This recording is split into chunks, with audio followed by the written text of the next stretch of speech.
নামাজ ছেড়ে দেওয়াকে অতটা গুরুত্বের সহিত বিবেচনাই তারা করে না, মনে করতেছে এটা কোনো বিষয়ই নয়। মন চাচ্ছে নামাজ পড়বো, মন না চাইলে নামাজ পড়বো না, মনে ভালো লাগলে নামাজ পড়বো, না লাগলে নামাজ পড়বো না, যে কোনো একটা কাজের অজুহাতে সে নামাজ ছেড়ে দিচ্ছে। অথচ রাসূলুল্লাহ সাল্লাল্লাহু আলাইহি ওয়াসাল্লাম কি বলেছেন?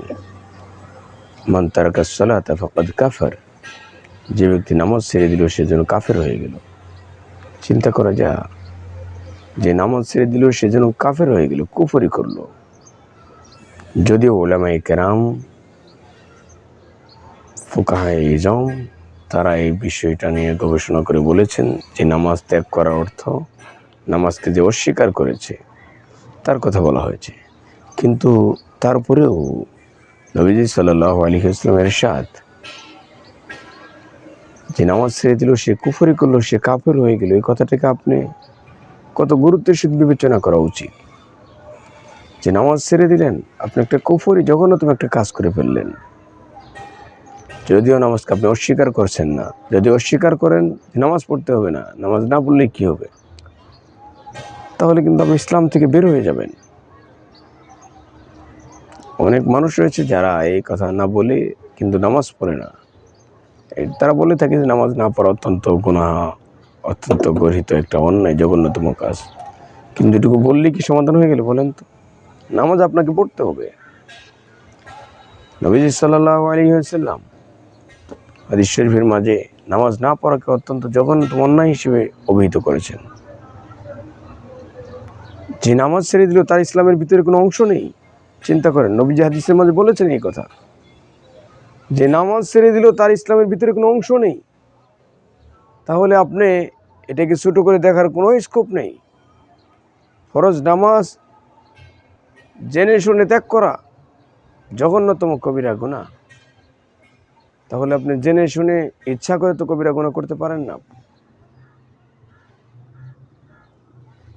এই জন্য যারা হর হামেশাই নামাজকে অযথায় আমরা ছেড়ে দিচ্ছি অথবা অবহেলা করছি, অথবা মন চাইলে পড়তেছি, মন না চাইলে না পড়তেছি, বিষয়টি তা নয়। 24টা ঘন্টায় 5 ওয়াক্ত নামাজ প্রত্যেক দিন আপনাকে ফরজ করা হচ্ছে, এটা পড়তেই হবে আপনাকে। এক ওয়াক্ত পড়লাম আর এক ওয়াক্ত পড়লাম না, এক ওয়াক্তে মন চাইলেও পড়লাম আর এক ওয়াক্তে মন চাইলেও না পড়লাম না, বিষয়টি তা নয়। এটা একেবারে ম্যান্ডেটরি, আপনাকে অবশ্যই আপনাকে এটা পালন করতেই হবে। এক ওয়াক্ত নামাজ আপনাকে ফরজ করা হয়নি, 5 ওয়াক্ত নামাজ আপনাকে ফরজ করা হয়েছে। অনেক মানুষ রয়েছে যারা শুধু জুমার দিনে আসে। আপনাকে কি জুমার নামাজই ফরজ করা হয়েছে? নিশ্চয় নয়। সপ্তাহে একদিন জুমার নামাজ আপনার উপর ফরজ করা হয়েছে, আর প্রত্যেক দিন আপনাকে 5 ওয়াক্ত নামাজ ফরজ করা হয়েছে। তাহলে আপনি কোনোটা গুরুত্ব কিন্তু কম নয়। আপনাকে 5 ওয়াক্ত নামাজ তো পড়তেই হবে, জুমার নামাজও আপনাকে পড়তে হবে। অনেক মানুষ জুমার নামাজেই শুধু 5 ওয়াক্ত নামাজ যেতে চায় না, অলসতা করে, অবহেলা করে। তারা মনে করে শুধু জুমার নামাজে গেলেই চলবে। নো, আপনাকে 5 ওয়াক্ত নামাজই পড়া আপনার উপর ফরজ। জুমার নামাজ যেমন ফরজ, সেম ফরজ 5 ওয়াক্ত নামাজ পড়া। তাহলে আপনি কেন বাদ দেন? এটা সম্ভব নয়।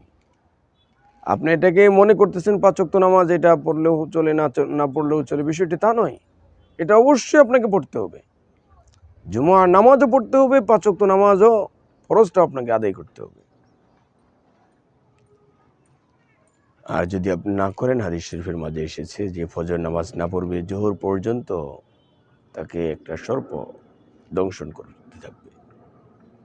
জোহরের নামাজ না পড়লে আসর পর্যন্ত, আসরের নামাজ না পড়লে মাগরিব পর্যন্ত, মাগরিব না পড়লে ঈশা পর্যন্ত, ঈশার নামাজ না পড়লে ফজর পর্যন্ত জাহান্নামের সাপ আপনাকে দংশন করতে থাকবে। কল্পনা করা যায়?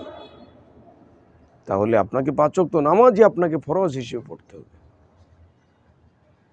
এক ওয়াক্ত পড়লেন, আরেক ওয়াক্ত পড়লেন না, মন চাইলেও পড়লেন, মন না চাইলেও পড়লেন না, সেই ভালো লাগলে পড়লেন, ভালো না লাগতেছে পড়তেছে না, বিষয়টা তা নয়।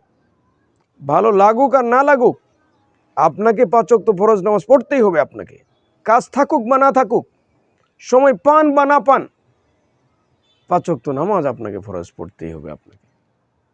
অনেক মানুষ মনে করে থাকে সুদ খাওয়া, চুরি করা, ডাকাতি করা, জেনা করা, মিথ্যা কথা বলা, এগুলোই মনে হয় পাপ। এগুলো জঘন্যতম পাপ, নামাজ না পড়াও পাপ। অনেক মানুষ মনে করে থাকে যে আমি তো এই ধরনের চুরি করি না, ডাকাতি করি না, ছিনতাই করি না, রাহাজানি করি না, জাকাত দিয়ে হজ করে এসেছি, নামাজ 2-4 ওয়াক্ত কম পড়লে অসুবিধে কি? কে বলেছে আপনাকে কম পড়লে অসুবিধা নেই? 5 ওয়াক্ত নামাজই আপনাকে পড়তে হবে। অন্যান্য খারাপ কাজ করলে যেমন জঘন্যতম পাপ হয়, 5 ওয়াক্ত নামাজের 1 ওয়াক্ত ছেড়ে দিলেও জঘন্যতম পাপ আপনি করলেন। কবিরা গুনাহের একটা দরজার ভিতরে আপনি পাড়া দিয়ে দিলেন। যেন 5 ওয়াক্ত ফরজ নামাজ আপনাকে আদায় করতে হবে ইনশাআল্লাহ। তাহলে আল্লাহ তাআলা ঘোষণা করেছেন যে নামাজের ইহতিমাম যত্ন নিবে তাকে আল্লাহ তাআলা বিনা হিসেবে জান্নাত দান করবেন। সুবহানাল্লাহ।